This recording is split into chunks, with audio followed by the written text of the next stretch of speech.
I really want to apologize. There were two things that stood out about the D.B. Cooper case that will lead to the catch of who it is.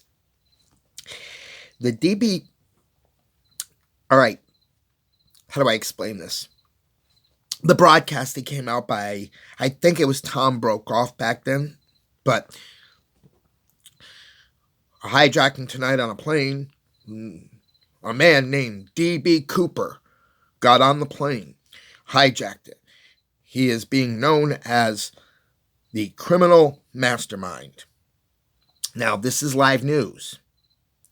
That has already, by the time they've landed, unloaded the plane, and figured out what's going on, a couple of hours, the news is going to get a hold of it. But immediately in the broadcast, he says the whole case, D.B. Cooper, he didn't say Dan, he said a man known as D.B. Cooper hijacked the plane. Whatever. He said D.B. Cooper first thing. Then, when he writes those letters, he gets mad. My name is Dan Cooper, not D.B. Cooper. The media, when they read their scripts, Tom Brokaw, or whatever the guy's name is reading a script that was sent to him. That's how the TV works. I'm an actor. It's a script. Good evening. Now, back then, those newscasters were not SAG or AFTRA. They weren't union. They were going to specific schools for broadcasting, journalism, broadcasting, journalism professor. Teaches them how to speak. This man comes out on the news and he's already making D.B. Cooper the criminal mastermind. He's already made D.B. Cooper famous. That quick. Who taught these people to say that? Instead of just saying, a gentleman tonight took a plane hostage, whatever, took $200,000 and parachuted out. As far as we know, whether he survived or not, and whether or not they're going to be able to catch him, he signed up as Dan Cooper. They're not telling you the truth right there at the beginning of the news anyways. But how did they get to the point of D.B. Cooper that quick in the news? Criminal mastermind that quick in the news. It's scripted. Somebody wrote that card. The person that wrote that card goes to college to learn about journalism, which is TV, media, the National Enquirer, commercials. Journalism professor. And there's this one very famous journalism professor that I 99% believe killed JonBenet Ramsey. That journalism professor is Bill McReynolds. Putting himself in every crime. He's a writer. He's the one that teaches the media how to speak. All that stuff that was on the news about D.B. Cooper is dramatized. Remember, the pilot, the co-pilot, and the attendant were not allowed to speak to the public. They just were like, no comment, no comment. They probably told them not to say anything.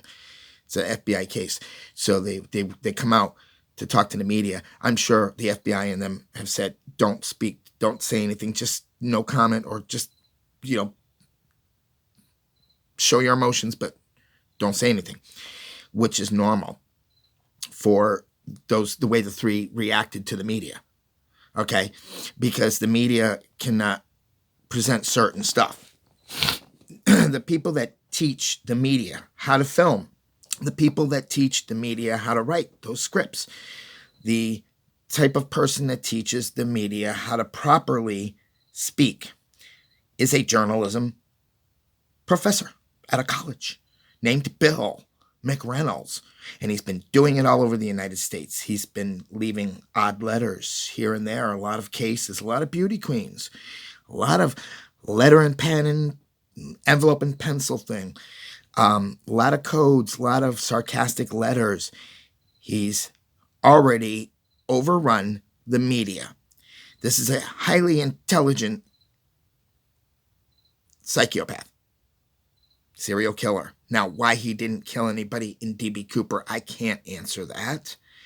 But I would say that he was starting his midlife crisis in his 40s because he didn't really lead a good life, but he was very smart. And he would have hit his midlife crisis around the time of D.B. Cooper, which would be 1971. He would have been 41 or 42. Telling you that this guy, Bill McReynolds, is also a Bill in all of his cases that I have written down about this guy.